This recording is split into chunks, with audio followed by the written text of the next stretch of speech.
Hello बच्चों, देखिए आज से एक नया चैप्टर चालू होगा, द्रवों का प्रवाह या द्रव का प्रवाह। ये द्रवों का प्रवाह एक नया चैप्टर है, लेसन नंबर 4 होगा। इसके पहले वाले वीडियो का चैप्टर समाप्त हो गया है, दाब का, तरल दाब का। उसका न्यूमेरिकल इस वीडियो के साथ जो आज मैं भेजूंगा वीडियो, उसके साथ मैं आपको बना के दे दूंगा। तो चलिए नए चैप्टर की चर्चा करते हैं, द्रवों का प्रवाह भी इंपॉर्टेंट चैप्टर है। तो उस द्रवों के प्रवाह में पहला शब्द आता है आदर्श द्रव। आदर्श द्रव,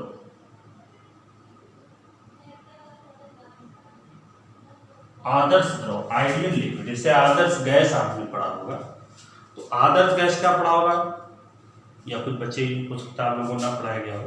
पर आदर्श गैस वह गैस होती है जो बायल और चार्ल्स के नियम का पूर्णतः पालन करे। उसी तरीके से आदर्श द्रव क्या होता है? आदर्श द्रव का मतलब होता है वह द्रव जो असंपीड्य, क्या हो, असंपीड्य, असंपीड्य। और दूसरा क्या हो, आस्यान, उसे क्या कहते हैं, आदर्श द्रव कहते हैं। जो क्या हो, असंपीड्य हो और आस्यान हो, उसे क्या कहते हैं, आदर्श द्रव कहते हैं। असंपीड्य का मतलब क्या होता है, असंपीड्य को समझिए। असंपीड्य होता क्या है, पहले संपीड्य कहिए। असंपीड्य का मतलब क्या होता है कि वह पदार्थ असंपीड्य कहलाता है जिसको दबाने पर उसके आयतन में परिवर्तन ना हो। जैसे ठोस है, तो ठोस को दबाने पर उसका आयतन नहीं बदलेगा, तो ठोस आपका असंपीड्य है। जबकि गैस जो होता है वो संपीड्य होता है, गैस को दबाया जा सकता है। द्रवों के बारे में क्या, असंपीड्य का मतलब होता है वह पदार्थ जिसको दबाने पर उसके आयतन में परिवर्तन ना हो, उसका आयतन घटाया ना जा सके, उसके आयतन में कोई परिवर्तन ना हो, या परिवर्तन हो तो नगण्य हो, तो उस को क्या कहते हैं, आदर्श, और उसको क्या कहते हैं, असंपीड्य कहते हैं। देखिए जनरली जितने भी द्रव होते हैं उनको दबाने पर उसके आयतन में परिवर्तन लगभग नगण्य होता है, बहुत कम होता है, उच्च दाब पर होता है, पर बहुत कम। ये तुलना मतलब गणना युक्त नहीं है। इसलिए जितने भी द्रव होते हैं वो सब क्या होते हैं, असंपीड्य होते हैं। दूसरा गुण होना चाहिए, दूसरा गुण जो आपको मैंने बताया, आस्यान। अब पहले आस्यान के पहले श्यान पढ़ लीजिए। श्यान द्रव क्या होता है, देखिए श्यान द्रव क्या होता है। जैसे द्रव को आप देखेंगे, अगर जल किसी फर्श पर लुढ़का दें तो कुछ दूर चलने के पश्चात क्या हो जाता है, रुक जाता है। क्यों रुक जाता है, क्योंकि द्रव जब गति करता है, द्रव जब प्रवाहित होता है, द्रव जब प्रवाहित होता है किसी तल पर, तो द्रव मान लीजिए एक तल है, इसी पर स्थिर तल है, इसी पर प्रवाहित हो रहा है, तो द्रव को हम कई परतों से मिलकर बना हुआ मान सकते हैं। द्रव कैसे बना हुआ है, विभिन्न परतों से मिलकर बना हुआ मान सकते हैं। तो जो परत द्रव के तल के संपर्क में होती है, जो परत तल के संपर्क में होती है प्रवाहित होने की दशा में, उसका वेग शून्य होता है। जो तल, जो एकदम शून्य परत उसके संपर्क में, तल के संपर्क में होती है, उसका जो वेग होता है, मान लीजिए कई परतों से निकला, तो जो परत उस तल के संपर्क में होगी उसका वेग शून्य होता है। उसके वाले का थोड़ा सा ज्यादा होता है, उसके ऊपर का और ज्यादा होता है, उसके ऊपर का और ज्यादा होता है, उसके ऊपर का और ज्यादा होता है, और सबसे अधिक वेग जो होता है, मैक्सिमम वेलोसिटी जो होती है, मैक्सिमम वेग जो होता है, वो सबसे ऊपर वाली परत का होता है। तो ध्यान दीजिए, तो द्रव जब प्रवाहित होता है तो एक परत जिसका वेग कम है, ऊपर वाली परत का वेग ज्यादा है, तो एक परत दूसरी परत पर चलती है, तो इनके चलने से एक परत दूसरी परत पर क्या होगी, चलेगी। तो जब चलेगी तो इनके संपर्क से एक घर्षण बल क्रिएट होता है, जो द्रव की गति का क्या करता है, विरोध करता है। इस उत्पन्न घर्षण बल को क्या कहते हैं, श्यान बल कहते हैं। श्यान एक प्रकार का घर्षण बल है जो द्रवों के लिए लागू होता है।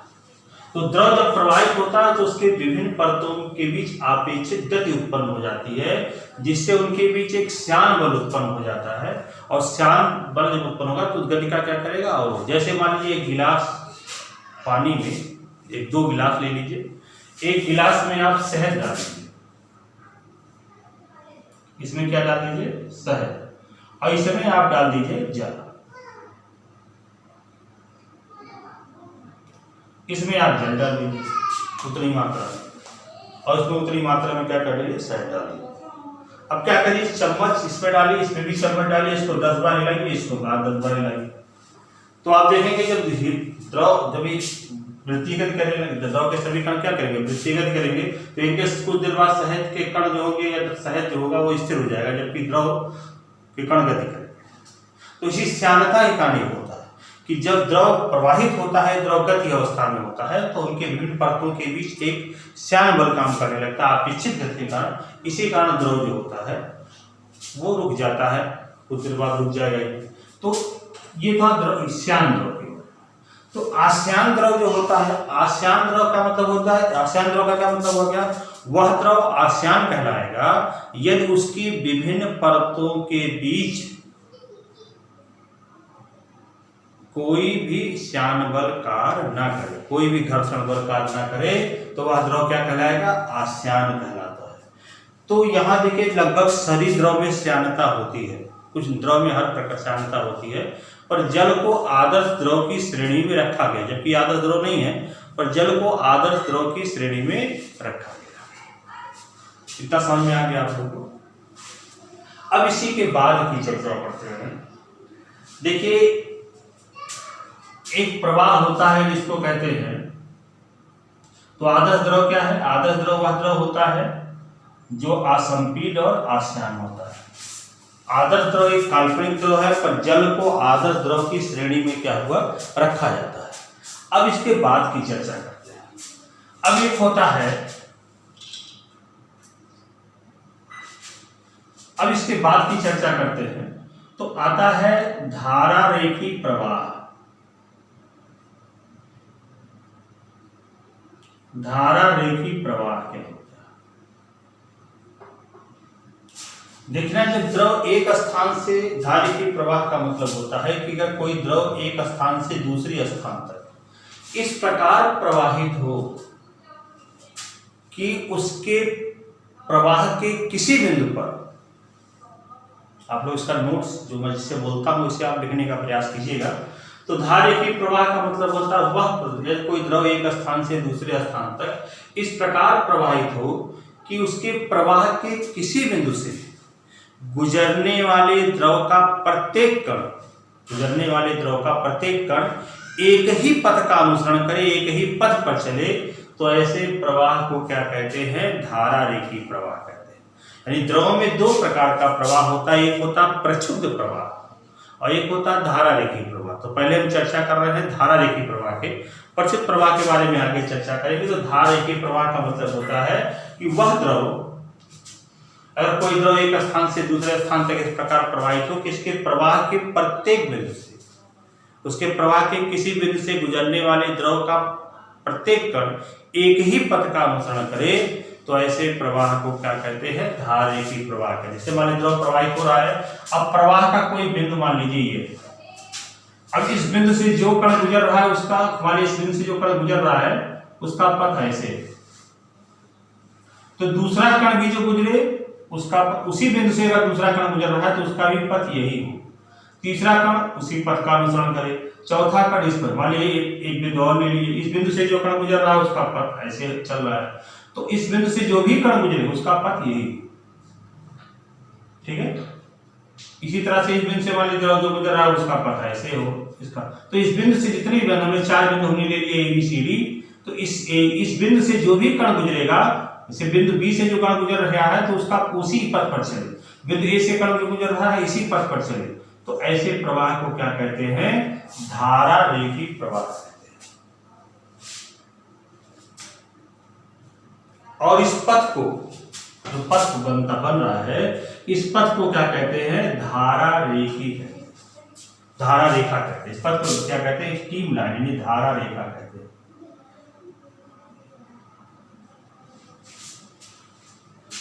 समझ में आ गया। धारा रेखा की एक विशेषता होती है कि मान लीजिए प्रवाह की किसी बिंदु से गुजर रहा है, इस पथ को क्या करें, जो पथ चलेगा उस पथ को अगर हम एक लाइन से रिप्रेजेंट करें तो इस पथ को क्या करेंगे, धारा रेखा। धारा रेखा की विशेषता होती है कि इसके किसी बिंदु पर खींची गई, मान लीजिए बिंदु है, इस पर खींची गई स्पर्श रेखा जो होती है उस बिंदु पर कण के वेग की दिशा को प्रदर्शित करती है। दूसरी विशेषता होती है धारा रेखा कि धारा रेखा के भिन्न भिन्न बिंदुओं पर द्रव के वेग भिन्न भिन्न बिंदुओं पर उनके वेग भिन्न भिन्न हो सकते हैं। हर बिंदु पर वेग भिन्न भिन्न होगा, पर जो भी होगा वो नियत होगा। यानी कहने मतलब कि अगर मान लीजिए इस बिंदु से जो द्रव गुजर रहा है, मान लीजिए कोई कण गुजर रहा है, उसका वेग 10 मीटर पर सेकंड है और यहाँ पर मान लीजिए 15 मीटर पर सेकंड है, तो दूसरा कण अगर इस बिंदु पर पहुंचेगा तो उसका वेग भी 10 मीटर पर सेकंड होगा। यहाँ आके कितना हो जाएगा, 15। घट रहा हो या बढ़ रहा हो उससे मतलब नहीं है, जो भी रहेगा नियत रहेगा। पथ के प्रत्येक बिंदु पर द्रव का वेग भिन्न भिन्न होगा परंतु नियत होगा। और धारा रेखा के किसी बिंदु पर अगर स्पर्श रेखा खींच देंगे तो वह उस बिंदु पर कण के वेग की दिशा को क्या करेगा, प्रदर्शित करेगा। ये था धारा रेखा, धारा रेखी प्रवाह, धारा रेखा और धारा रेखी प्रवाह। अब इसके बाद आता है धारा रेखी नली। धारा रेखी नली क्या होती है? धारा रेखी नली का मतलब क्या होता है कि ये बहुत सी धारा रेखाओं को मिला के, एक धारा रेखा ये है, एक धारा रेखा ये है, एक धारा रेखा ये है, एक धारा रेखा ये है, इनको मिलाकर एक नली की परिकल्पना करें तो इस कल्पित नली को क्या कहेंगे, धारा रेखी नली कहते हैं। चित्र में आपको दिखाई पड़ेगा x y एक धारा रेखी नली है। तो धारा रेखी नली की अपनी एक विशेषता होती है कि ये जो नली की जो पहली और अंतिम धारा रेखा है वो एक प्रकार की दीवार का काम करती है। दीवार का काम करने का मतलब क्या होगा कि कोई भी द्रव ना भीतर से बाहर जाएगा ना भीतर से अंदर जाएगा, ठीक है। और एक चीज ये भी होता है कि इसमें जो प्रवाह होगा वो समांतर होगा, जैसे भी होगा वो समांतर होगा। तो ये नली की दीवारें का काम, जो आखिर पहली लाइन पहला धारा रेखा और अंतिम धारा रेखा है, ये एक प्रकार की दीवार का काम करेगा कि भीतर से कोई ना द्रव बाहर जा सकता है न बाहर का कोई द्रव अंदर आ सकता है। जितना द्रव एक सिरे से नली के एक सिरे से प्रवेश करेगा उतना द्रव नली के दूसरे सिरे से बाहर निकल जाएगा। ये था धारा रेखी नली की विशेषता। इतना समझ में आपको आ गया होगा। अब इसके बाद करते हैं, अब इसके बाद की आगे चर्चा करते हैं। अब आता है द्रवों के अविरत प्रवाह का समीकरण। अविरत प्रवाह का समीकरण,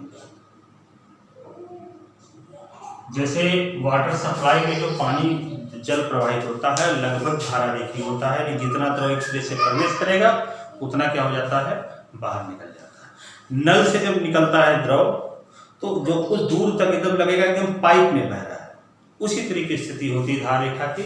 तो आता है अविरत प्रवाह का समीकरण, इसको कहते हैं अविरतता का सिद्धांत। द्रवों के प्रवाह के लिए अविरतता का सिद्धांत या अविरत प्रवाह का समीकरण। ये क्या होता है, यदि कोई द्रव, अब यहाँ द्रव मतलब आदर्श द्रव, यहाँ द्रव का कहने का क्या मतलब हुआ, आदर्श द्रव। यदि कोई आदर्श द्रव किसी असमान अनुप्रस्थ परिच्छेद वाली नली में धारा रेखी प्रवाह से प्रवाहित हो रहा हो तो उसके प्रवाह के किसी बिंदु पर नली के अनुप्रस्थ काट का क्षेत्रफल और द्रव के वेग का गुणनफल सदैव क्या होता है, नियत होता है।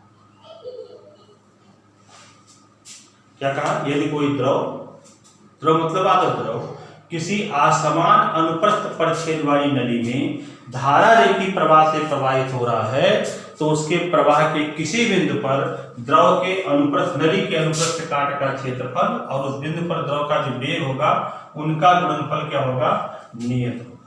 यानी मान लीजिए किसी बिंदु पर द्रव का वेग v1 है और मान लीजिए वहां पर क्षेत्रफल कितना है, a1 है, तो a1 गुणे b1 बराबर क्या हो जाएगा, नियतांक।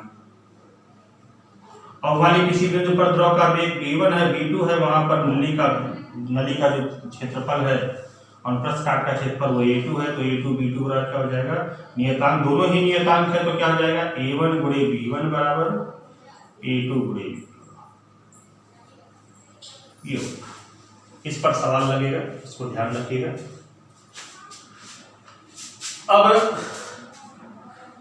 अब इस फार्मूले को ध्यान से देखिए, तो इस फार्मूले में देखेंगे ए और बी का गुणनफल नियत। ए और बी का गुणनफल नियत होने का क्या मतलब हुआ कि जहां क्षेत्रफल ए अधिक होगा, जिस स्थान पे ए अधिक होगा वहां पर बी कम होगा, और जहां पर ए कम होगा वहां पर बी ज्यादा होगा। नली के जिस भाग का क्षेत्रफल अधिक होगा वहां पर द्रव का वेग कम होगा, और नली के जिस भाग का क्षेत्रफल कम होगा वहां पर द्रव का वेग क्या होगा, अधिक होगा। जैसे आप अगर पाइप से पानी, वाटर सप्लाई वाली पाइप से अगर मान लीजिए पानी दे रहे हैं खेतों में, और अगर मान लीजिए पाइप को दबा दें, तो पाइप को दबा देंगे तो क्या हो जाएगा, क्षेत्रफल कम हो जाएगा, वेग का मान क्या हो जाएगा, बढ़ जाएगा।